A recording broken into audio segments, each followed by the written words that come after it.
Man, just another good day for us, acclimating not to the environment, but acclimating to full pads. And you know, we have to continually be open to working, to seeking perfection in terms of the things we're trying to get accomplished in that attire, etiquette, professionalism, things of that nature. It's an educational process that goes along with kind of some of the surface level things, alignment, assignment, technique, execution. And so we'll keep working in that regard. We cannot tire in that regard. It's important, man. If we want to get the desired product we want in stadium, we have to work continually to perfect our preparation environment. And there's a lot of meat on that bone. We got a lot of ways to go, but I'm sure everybody does.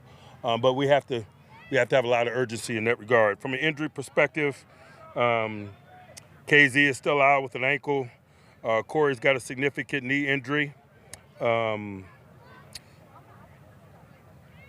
Keanu O'Neal is being evaluated. Leal had a minor ankle or something that caused him to miss a portion of time.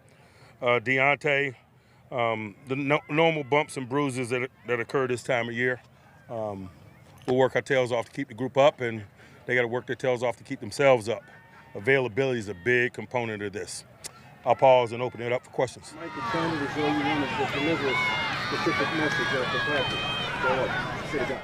Oh, it's between us. Yep. I saw in 7 shots, George caught a pass, but he looked like he may have been out of the end zone. He didn't like that call. You were there for that, right? Yeah, there's going to be calls that you don't like, but the calls are the calls, and there's an educational process that goes on in environments like this, whether the call is correct or not, or whether you agree or disagree. We got to move on. The call is the call, and so that's some of the, learning that goes on for young people in an environment like this that are working their tails off to compete, and it becomes somewhat emotional. Calls are calls. Mike, it looked like Anthony McFarland had a good day, especially in those one-on-one reps. Just what have you liked out of him early so far? He looks like a guy who's been in this environment, and he has. The consistency, oftentimes we talk a lot about splash, and splash gets a lot of attention. One of the points that we're trying to drive home is professionals make routine plays routinely. And I think that's been the thing that's gotten our attention regarding him. The routine play, the option route, the ball in the flat, the flare, and things of that nature.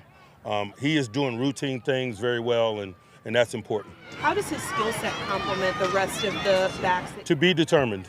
We'd have to know who that collection of backs is to analyze it in that perspective, and we're here to build. And so that's to be determined. As far as the offensive line goes, a lot of guys that saw significant time last year back, plus some new additions. What are you seeing about the guys up front offensively that might be different as opposed to what you saw in them last year? Competition makes us better. Familiarity makes us better. Not only familiarity with what we're doing, but with each other. We've got some continuity to build upon. We got stiffer competition, which brings the best out in all of us. For Broderick specifically, what's your assessment of him a couple days into pads and a few days of elevated reps? So far, so good.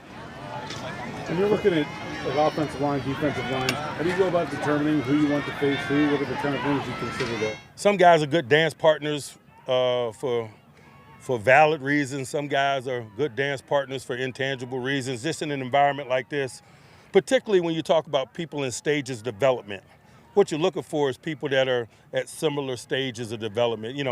Isaac and Cam Hayward are awesome work partners. Why? Because they're both veteran and established interior guys, and so you'll see them work a lot together. That's an easy pair to match up.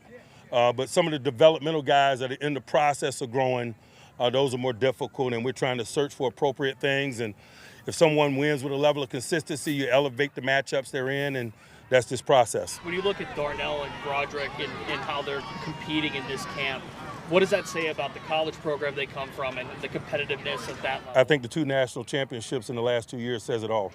Speak to the energy of Quan so far and what he's brought. It seems like just a few days in. Man, I tell you, he's a veteran. He might be new to us, but he's not new to environments like this or to professional football, and it's showing in a hurry. Corey Price, what was he showing you? What had he shown you up until? It was early in the process. It was our first day in pads, and that's just unfortunate, but it's football and life. Looks like you have to say whoa. You one of those guys? I'd rather say whoa than sick him. I mean that. Do you say whoa to him? Looks like it thus far, but that's my job. I'll do it. Anyone else? All right. Thanks, guys. Thank you, Mike.